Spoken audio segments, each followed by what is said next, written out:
Hello, welcome to Scholard learning solutions. ഇന്ന് നമ്മൾ criminology പേപ്പറിലെ assignments എങ്ങനെ എഴുതാം എന്നുള്ളതാണ് നോക്കാൻ പോകുന്നത്. സോ ബേസിക്കലി നമുക്ക് രണ്ട് ടൈപ്പ് ഓഫ് അസൈൻമെൻറ്റ്സ് ആണുള്ളത്, ഡിസ്ക്രിപ്റ്റീവ് ആൻഡ് അനലിറ്റിക്കൽ. രണ്ടിനും സെപ്പറേറ്റ് ആയിട്ടുള്ള ടോപ്പിക്സ് നിങ്ങൾക്ക് കിട്ടിയിട്ടുണ്ടായിരിക്കും. സോ ഒരു അസൈൻമെൻറ്റിൽ എന്തൊക്കെയാണ് ഇൻക്ലൂഡ് ചെയ്യേണ്ടത് എന്നുള്ള കാര്യം, അതേപോലെ സ്കോളർഡ് നിങ്ങൾക്ക് അസൈൻമെൻറ്റ് പ്രൊവൈഡ് ചെയ്യുന്നുണ്ട്. ആ തന്നിട്ടുള്ള അസൈൻമെൻറ്റിനെ നിങ്ങളുടേതായിട്ടുള്ള രീതിയിൽ എങ്ങനെ കൺവേർട്ട് ചെയ്യാൻ പറ്റും, നമ്മുടെ ഒരു ഇൻഡിവിജ്വൽ അല്ലെങ്കിൽ യുണീക്ക് അസൈൻമെൻ്റ് ആയിട്ട് എങ്ങനെ സബ്മിറ്റ് ചെയ്യാൻ പറ്റും, അതിനുള്ള ട്രിക്സ് ആൻഡ് ടാക്ടിക്സും കൂടിയാണ് ഈ വീഡിയോയിൽ ഡിസ്കസ് ചെയ്യുന്നത്. നമ്മൾ ഫസ്റ്റ് ഓഫ് ഓൾ നമുക്ക് ഡിസ്ക്രിപ്റ്റീവിലേക്ക് പോവാം. സോ ഡിസ്ക്രിപ്റ്റീവിൽ ഞാനിവിടെ ചൂസ് ചെയ്തിട്ടുള്ള topic explain what is crime and it's various classification with suitable example എന്നുള്ളതാണ്. നമുക്ക് 10 പേജിൻ്റെ കണ്ടൻറ്റാണ് ആവശ്യമായിട്ടുള്ളത്. സോ ഒരു അസൈൻമെൻറ്റ് തുടങ്ങുമ്പോൾ ഫ്രണ്ട് പേജും കാര്യങ്ങളും കഴിഞ്ഞാൽ നെക്സ്റ്റ് നമ്മൾ മാൻഡറ്ററി ആയിട്ട് ഉണ്ടാവേണ്ട ഒരു പേജാണ് ഇൻഡെക്സ് പേജ്. അതായത് നമ്മുടെ അസൈൻമെൻറ്റിൽ എന്തൊക്കെ കാര്യങ്ങളാണ് ഇൻക്ലൂഡഡ് ആയിട്ടുള്ളത് എന്നുള്ളതിൻ്റെ ഒരു ഉള്ളടക്കം. സോ ഏതൊരു ടോപ്പിക്കാണെന്നുണ്ടെങ്കിൽ അതിനൊരു ഇൻട്രൊഡക്ഷൻ വേണം. ഇൻട്രൊഡക്ഷൻ എന്ന് പറയുമ്പോൾ ബ്രീഫായിട്ട് മതി, ഒരുപാട് വലിച്ചു നീട്ടി എഴുതേണ്ട ആവശ്യമൊന്നുമില്ല. ഈ ഒരു ടോപ്പിക്കിൽ ഇൻട്രൊഡക്ഷനിൽ ഞാൻ ഇൻക്ലൂഡ് ചെയ്തിട്ടുള്ള എന്താണ് ക്രൈം എന്നുള്ളതും അതിൻ്റെ ബേസിക് നേച്ചേഴ്സും, അതേപോലെ 1-2 ക്രിമിനോളജിസ്റ്റ് അല്ലെങ്കിൽ ലോയേഴ്സൊക്കെ എങ്ങനെയാണ് ക്രൈമിനെ ഡിഫൈൻ ചെയ്തിട്ടുള്ളത് എന്നുള്ള വളരെ ഷോർട്ടായിട്ട് കൊടുത്തിട്ടുണ്ട്. ആൻഡ് ദെൻ എന്തിനാണ് നമ്മൾ ക്ലാസിഫൈ ചെയ്യുന്നത്, നമ്മുടെ ടോപ്പിക് എന്ന് പറഞ്ഞാൽ ക്രൈം എന്താണ്, അതിൻ്റെ ഡിഫറെൻറ്റ് ക്ലാസിഫിക്കേഷൻ വിത്ത് എക്സാമ്പിൾ എന്നുള്ളതാണ്.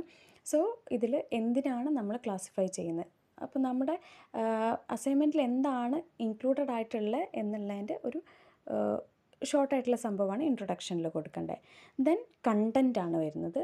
കണ്ടൻറ്റിനെ രണ്ടായിട്ടാണ് ഞാൻ ഇവിടെ ബ്രേക്ക് ചെയ്തിട്ടുള്ളത്. ഒന്ന് ക്രൈം എന്താണെന്നുള്ളതും പിന്നെ ക്ലാസിഫിക്കേഷനും. സോ ക്രൈമിൻ്റെത് ഹെഡിങ് ഞാൻ മീനിങ് ഓഫ് ക്രൈം എന്നാണ് കൊടുത്തിട്ടുള്ളത്. ഓൾട്ടർനേറ്റീവ് ടൈറ്റിൽസ് ഇവിടെ പ്രൊവൈഡ് ചെയ്തിട്ടുണ്ട്. നിങ്ങൾക്ക് മീനിങ് ഓഫ് ക്രൈമിന് പകരം കൺസെപ്റ്റ് ഓഫ് ക്രൈം എന്നോ അണ്ടർസ്റ്റാൻഡിങ് ക്രൈം എന്നോ കൊടുക്കാവുന്നതാണ്. ഇനി ഇതല്ല വേറെ ഏതെങ്കിലും ഓൾട്ടർനേറ്റീവ് ടൈറ്റിൽസ് കൊടുക്കണമെന്നുണ്ടെങ്കിലും നിങ്ങൾക്ക് കൊടുക്കാവുന്നതാണ്. സോ അപ്പോൾ നമ്മുടേതായിട്ടുള്ളൊരു പെട്ടെന്ന് ഹെഡിങ് ആണല്ലോ ശ്രദ്ധിക്കുക. സോ നമ്മുടേതായിട്ടുള്ളൊരു കോൺട്രിബ്യൂഷനായിട്ട് അത് മാറും. വേറെ കാര്യങ്ങൾ ഇപ്പോൾ കണ്ടൻറ്റിൻ്റെ സമയത്ത് നമ്മുടെ ഓൺ കണ്ടൻറ്റാക്കി ഇതിനെ മാറ്റാൻ വേണ്ടിയിട്ട് ഈ ടൈറ്റിൽസ് മാറ്റുന്നത് മാത്രമല്ല, പകരം നിങ്ങൾക്ക് ഓരോ സ്റ്റേറ്റ്മെൻറ്റ്സ് അല്ലെങ്കിൽ സെൻറ്റൻസസും നിങ്ങൾക്ക് റീഫ്രെയിം ചെയ്യാം, അല്ലെങ്കിൽ ഓൾട്ടർനേറ്റീവ് സെൻറ്റൻസസ് യൂസ് ചെയ്യാം. ഈ ഓൾട്ടർനേറ്റീവ് സെൻറ്റൻസസ് യൂസ് ചെയ്യുന്ന സമയത്ത് മീനിങ് മാറി പോവാതിരിക്കാൻ വേണ്ടി ശ്രദ്ധിക്കുക. അപ്പോൾ ഫോർ എക്സാമ്പിൾ നമ്മൾ ChatGPT ഒക്കെ യൂസ് ചെയ്തിട്ടാണ് ഈ ഒരു അസൈൻമെൻറ്റിലെ സെൻറ്റൻസസിനെ റീഫ്രെയിം ചെയ്യുന്നതെന്നുണ്ടെങ്കിൽ കൃത്യമായിട്ടുള്ള പ്രോംപ്റ്റ് കൊടുക്കുക. മീനിങ് മാറാതെ ഓൾട്ടർനേറ്റീവ് സെൻറ്റൻസസ് തരാൻ വേണ്ടിയിട്ട് തന്നെ കൃത്യമായിട്ട് പറയുക. പ്രോംപ്റ്റ് നമ്മൾ കൃത്യമായിട്ട് കൊടുത്താൽ മാത്രമേ നമുക്ക് കൃത്യമായിട്ടുള്ള ഒരു പ്രോപ്പർ സെൻറ്റൻസസ് നമുക്ക് കിട്ടുള്ളൂ. സോ അങ്ങനെ സെൻറ്റൻസസിനെ റീഫ്രെയിം ചെയ്യാം. ഇനി അതല്ല എന്നുണ്ടെങ്കിൽ ചില സെൻറ്റൻസസിനെ നമുക്ക് റീഅറേഞ്ച് ചെയ്യാൻ പറ്റും, അതായത് അതിൻ്റെ ഓർഡർ മാറ്റുക. ഫോർ എക്സാമ്പിൾ ഈ ഒരു മീനിങ് ഓഫ് ക്രൈം എന്നുള്ള ഈ ഒരു പാർട്ടിൽ ക്രൈമിൻ്റെ ഡെഫിനിഷനും കൊടുത്തിട്ടുണ്ട്. സെക്കൻഡ് ലൈനിൽ ഈ ക്രൈം എന്നുള്ള വേർഡ് ഒരു ക്രിമോസ് എന്ന് പറയുന്ന ലാറ്റിൻ വേർഡ് എന്നാണ് വന്നിട്ടുള്ളത് എന്നുള്ളതും കൊടുത്തിട്ടുണ്ട്. സോ നമുക്ക് അതിനെ എന്ത് ചെയ്യാം, ആദ്യം ഈ the term crime comes from എന്ന് പറഞ്ഞിട്ട് ഉള്ള ലൈനിനെ ആദ്യത്തേതായിട്ടും കൊടുക്കുക, ആൻഡ് അതിൻ്റെ ഡെഫിനിഷൻ സെക്കൻഡായിട്ടും നമുക്ക് കൊടുക്കാൻ പറ്റും. സോ അപ്പോൾ നമ്മളൊരു എപ്പോഴും നമ്മുടെ കണ്ടൻറ്റിൻ്റെ ഫസ്റ്റിലും ലാസ്റ്റിലും ആണല്ലോ ഏറ്റവും കൂടുതൽ അറ്റൻഷൻ കിട്ടുന്നത്. സോ നമുക്ക് ഫസ്റ്റിൽ തന്നെ അങ്ങനെ ഒരു ചേഞ്ച് കൊണ്ടുവരുമ്പോൾ ഒരു നോവൽറ്റി ഫീൽ ചെയ്യും. അതല്ലാതെ നമുക്ക് ചെയ്യാൻ പറ്റുന്ന കാര്യം എന്ന് വെച്ചാൽ, ഇപ്പോൾ ചില ഡെഫിനിഷൻസൊക്കെ ഇതിലിപ്പം റഫേൽ ഗരോഫലോൻ്റെ ഡെഫിനേഷനുണ്ട്, പോൾ ടപ്പാൻ്റെ ഡെഫിനേഷനുണ്ട്, ഡൊണാൾഡ് ടാഫ്റ്റിൻ്റെ ഡെഫിനേഷനുണ്ട്. അങ്ങനെ ഒരുപാട് പേരുടെ ഡെഫിനേഷൻ ഞാനിതിൽ കൊടുത്തിട്ടുണ്ട്. അപ്പോൾ ഈ ഡെഫിനേഷൻസിനെ നമുക്ക് റീഓർഡർ ചെയ്യാം. സെൻറ്റൻസിന് മാത്രമല്ല, ഈ ഡെഫിനേഷൻസിന് അല്ലെങ്കിൽ ഒരു പാരഗ്രാഫ്സിനെ നമുക്ക് റീഓർഡർ ചെയ്യാൻ പറ്റും. ഇങ്ങനെ റീഓർഡർ ചെയ്യുന്ന സമയത്തൊക്കെ കണ്ടിന്യൂറ്റി മിസ്സാവാതിരിക്കാൻ വേണ്ടിയിട്ട് ശ്രദ്ധിക്കണം. അതായത് ഇപ്പോൾ ഞാൻ ഈ അക്കോർഡിംഗ് ടു പോൾ ടപ്പാൻ എന്നുള്ള ആ ഒരു പാരഗ്രാഫ്, പോൾ ടപ്പാൻ ക്രൈമിനെ ഡിഫൈൻ ചെയ്തിട്ടുള്ള പാരഗ്രാഫാണ്, അത് ആദ്യം ഇട്ടിട്ട് പിന്നെ the term crime comes from Latin word crimos എന്ന് പറഞ്ഞിട്ട് എഴുതുന്നതിൽ ഒരു ലോജിക്ക് ഫീൽ ചെയ്യുന്നില്ലല്ലോ. സോ നമ്മൾ അങ്ങനെ ഒരു കണ്ടിന്യൂറ്റി എപ്പോഴും ശ്രദ്ധിക്കുക, ഇങ്ങനെ റീഫ്രെയിം ചെയ്ത് അല്ലെങ്കിൽ റീഓർഡർ ചെയ്തോ ചെയ്യുന്ന സമയത്ത്. നെക്സ്റ്റ് വരുന്ന കണ്ടൻറ്റിൻ്റെ നെക്സ്റ്റ് പാർട്ടിൽ വരുന്നത് ക്ലാസിഫിക്കേഷനാണ്. അപ്പോൾ ഇതിലും ഓൾട്ടർനേറ്റീവ് ടൈറ്റിൽസ് കൊടുത്തിട്ടുണ്ട്. ഇപ്പോൾ നിങ്ങൾ ഈ ഹെഡിങ് എഴുതിയിട്ട് ക്ലാസിഫിക്കേഷൻ ഓഫ് ക്രൈംസ് എന്ന് എഴുതിയിട്ട് അതിൻ്റെ അടിയിൽ ഓൾട്ടർനേറ്റീവ് ടൈറ്റിൽസ് എന്ന് പറഞ്ഞിട്ട് ആ 2 ടൈറ്റിൽസും എഴുതി വെക്കാൻ പാടില്ല. ഞാനത് നിങ്ങൾക്ക് മനസ്സിലാവാൻ വേണ്ടിയിട്ട് മാത്രമാണ് ഇതിൽ ആഡ് ഓൺ ചെയ്ത് കൊടുത്തിട്ടുള്ളത്. സോ ഇവിടെ കാറ്റഗറീസ് ഓഫ് ക്രൈംസ് അല്ലെങ്കിൽ ഫോംസ് ഓഫ് ക്രിമിനൽ ബിഹേവിയർ എന്നുള്ള രീതിയിലാണ് 2 ഓൾട്ടർനേറ്റീവ് ടൈറ്റിൽസ് കൊടുത്തിട്ടുള്ളത്. നിങ്ങൾക്ക് ഇതിനേക്കാളും ബെറ്റർ ആയിട്ടുള്ള ഓൾട്ടർനേറ്റീവ് ടൈറ്റിൽസ് കിട്ടുകയാണെന്നുണ്ടെങ്കിൽ നിങ്ങൾക്ക് അത് ആഡ് ചെയ്യാവുന്നതാണ്. ദെൻ എന്തിനു വേണ്ടിയിട്ടാണ് നമ്മൾ ക്ലാസിഫൈ ചെയ്യുന്നത് എന്നുള്ളത് ഒരൊറ്റ സെൻറ്റൻസിൽ കൊടുത്തിട്ടുണ്ട്. അതിനുശേഷം നമ്മൾ ക്രൈമിനെ പല രീതിയിലാണ് കാറ്റഗറൈസ് ചെയ്തിട്ടുള്ളത്. ആ ഒരു ക്രൈമിൻ്റെ നേച്ചറിനനുസരിച്ചിട്ട്, അതിൻ്റെ ഉദ്ദേശത്തിനനുസരിച്ചിട്ട്, വിക്ടിംസിനനുസരിച്ചിട്ട്, പിന്നെ സോഷ്യോളജിക്കൽ ക്ലാസിഫിക്കേഷൻ ഉണ്ട്, ലീഗൽ ക്ലാസിഫിക്കേഷൻസ് ഉണ്ട്. സോ ഇവിടെ നമുക്ക് ചേഞ്ചസ് കൊണ്ടുവരാൻ പറ്റുന്നത് ഈ ക്ലാസിഫിക്കേഷൻ, അതായത് based on nature of crime ആണ് ഞാനിവിടെ ആദ്യം എഴുതിയിട്ടുള്ളത്. നിങ്ങൾക്ക് അതിന് പകരം വേണമെങ്കിൽ ബേസ്ഡ് ഓൺ സീരിയസ്നെസ് എങ്ങനെയാണ് ക്ലാസിഫൈ ചെയ്യുന്നതെന്നുള്ള എഴുതിയിട്ട് വേണമെങ്കിൽ ഇങ്ങനെ ഈ നേച്ചർ ഓഫ് ക്രൈം എഴുതാവുന്നതാണ്. അതല്ലാന്നുണ്ടെങ്കിൽ ബേസ്ഡ് ഓൺ വിക്ടിം എങ്ങനെ നമ്മൾ ക്ലാസിഫൈ ചെയ്യുന്നതെന്ന് എഴുതിയിട്ട് ബേസ്ഡ് ഓൺ സീരിയസ്നെസ് എങ്ങനെ ക്ലാസിഫൈ ചെയ്യുന്നതെന്ന് എഴുതിയിട്ട് ദെൻ വേണമെങ്കിൽ നമുക്ക് എന്ത് ചെയ്യാം, based on nature of crimes എഴുതാം. ആൻഡ് പിന്നെ സോഷ്യോളജിക്കൽ ക്ലാസിഫിക്കേഷൻ എഴുതാം, ലീഗൽ ക്ലാസിഫിക്കേഷൻ എഴുതാം. അതിന് അങ്ങോട്ടും ഇങ്ങോട്ടുമൊക്കെ റീഅറേഞ്ച് ചെയ്തിട്ട് അല്ലെങ്കിൽ റീഓർഡർ ചെയ്തിട്ട് നിങ്ങൾക്ക് എഴുതാവുന്നതാണ്.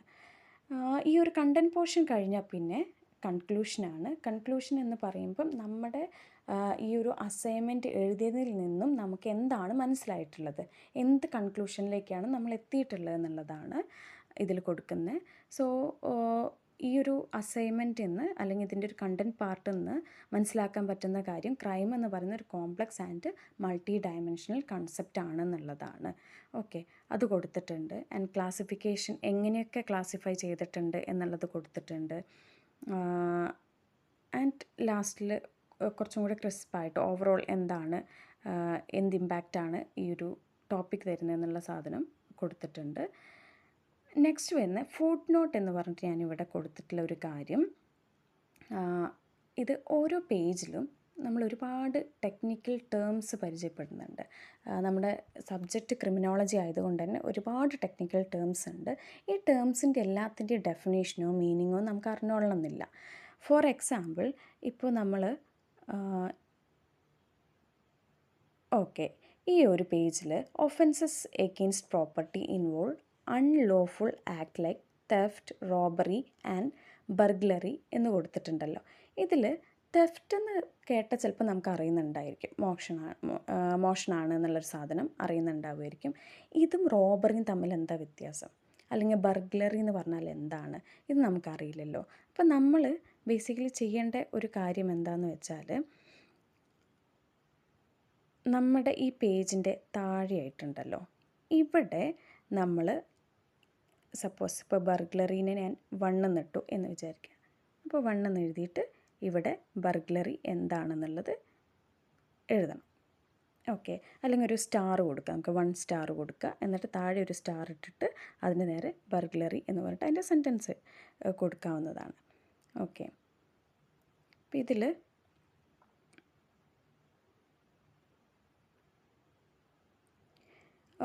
ഓക്കെ, ഇപ്പോൾ ഇതിൽ ഫുഡ് നോട്ടിൽ ഇപ്പം ബർഗ്ലറി കണ്ടോ, unlawful entry with intent to commit crime എന്നുള്ളത്. ഈ ഒരു സ്റ്റേറ്റ്മെൻറ്റ് നിങ്ങൾക്ക് നിങ്ങൾ എഴുതിയിട്ടുള്ള ആ പേജിൻ്റെ താഴെയായിട്ട് കൊടുക്കാവുന്നതാണ്. ഇതെന്താണെന്ന് വെച്ചാൽ ചിലപ്പോൾ നമ്മൾ വായിക്കുന്ന സമയത്ത് നമുക്ക് ഇതിൻ്റെ ഒരു മീനിങ് കിട്ടിയില്ലെങ്കിൽ ആ ഒരു കൺസെപ്റ്റ് മനസ്സിലാക്കാൻ പറ്റില്ല. സോ ആ ഒരു ഈസി പ്രോസസ്സിന് വേണ്ടിയിട്ടാണ് നമ്മൾ അങ്ങനെ കൊടുക്കുന്നത്. And then comes the last part of the assignment, references. ഈ റെഫറൻസസ് നമ്മൾ ഈ അസൈൻമെൻറ്റ് എഴുതുന്നതൊക്കെ APAയുടെ 7th എഡിഷൻ ഫോർമാറ്റ് യൂസ് ചെയ്തിട്ടാണ്. സോ അതിൽ ഉള്ള ഒരു റെഫറൻസിൻ്റെ ഫോർമാറ്റ് എന്ന് പറയുമ്പം, ഇപ്പോൾ ഫസ്റ്റത്തെ നോക്കിയാൽ നിങ്ങൾക്ക് മനസ്സിലാക്കാൻ പറ്റും. ഡെർഖെയിമിൻ്റെ the rule of sociological method എന്ന് പറയുന്ന ബുക്കിൽ നിന്നാണ് നമ്മൾ ഒരു റെഫറൻസ് ചെയ്തിട്ടുള്ളത്. അത് നമ്മൾ ഏത് സോഴ്സിൽ നിന്നാണ് ഇൻഫർമേഷൻ എടുത്തിട്ടുള്ളത് എന്നുള്ളതാണ് ഈ ഒരു റെഫറൻസ് കൊണ്ട് നമ്മൾ ഉദ്ദേശിക്കുന്നത്. സോ ഇപ്പോൾ ഡെർക്കെയിമിൻ്റെ ഈ ഒരു ബുക്കാണെന്നുള്ള മനസ്സിലായല്ലോ. ഡെർക്കെയിം എന്ന് പറയുന്നത് ആ വ്യക്തിയുടെ എന്താണ്, സർനെയിമാണ്. ഇ എന്നുള്ളത് ആളുടെ ഇനീഷ്യലാണ്. ആൻഡ് 1982 എന്ന് പറയുന്നത് ആൾ ഈ ഒരു ബുക്ക് പബ്ലിഷ് ചെയ്തിട്ടുള്ള ഇയറാണ്. ആൻഡ് നെയിം ഓഫ് ദ ബുക്കാണ് ഈ ഇറ്റാലിക്സിൽ കൊടുത്തിട്ടുള്ളത്. നമ്മൾ ഹാൻഡ് റിട്ടൺ ആയിട്ട് എഴുതുന്ന സമയത്ത് എന്ത് ചെയ്യുക, ഈ ഒരു ബുക്കിൻ്റെ പേരിനെ അണ്ടർലൈൻ ചെയ്ത് കൊടുക്കുക. ദെൻ ഫ്രീ പ്രസ് എന്ന് പറയുന്നത് ഇവരുടെ പബ്ലിഷിംഗ് ഹൗസാണ്. ഈ ബുക്ക് ഏത് ഹൗസാണ് പബ്ലിഷ് ചെയ്തിട്ടുള്ളത് എന്നുള്ളതാണ് ഫ്രീ പ്രസ് കൊണ്ട് ഉദ്ദേശിച്ചിട്ടുള്ളത്. വേറൊരു കാര്യം നിങ്ങൾ ശ്രദ്ധിച്ചിട്ടുണ്ടാവും, ഈ ഫസ്റ്റ് സെൻറ്റൻസ് കഴിഞ്ഞിട്ട് രണ്ടാമത്തെ ലൈനിലേക്ക് വന്നപ്പം കുറച്ച് ലെറ്റേഴ്സ് ഗ്യാപ്പ് ഇട്ടിട്ടാണ് നമ്മൾ ട്രാൻസ് എഴുതിയിട്ടുള്ളത്.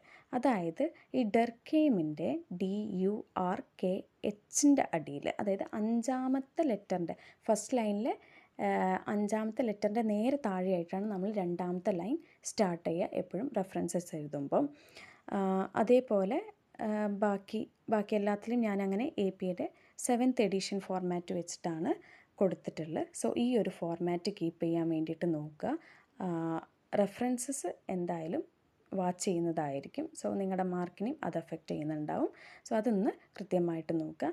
ഇതേപോലെ തന്നെയാണ് നമ്മൾ അനലിറ്റിക്കൽ അസൈൻമെൻറ്റ് എഴുതുന്ന സമയത്തും.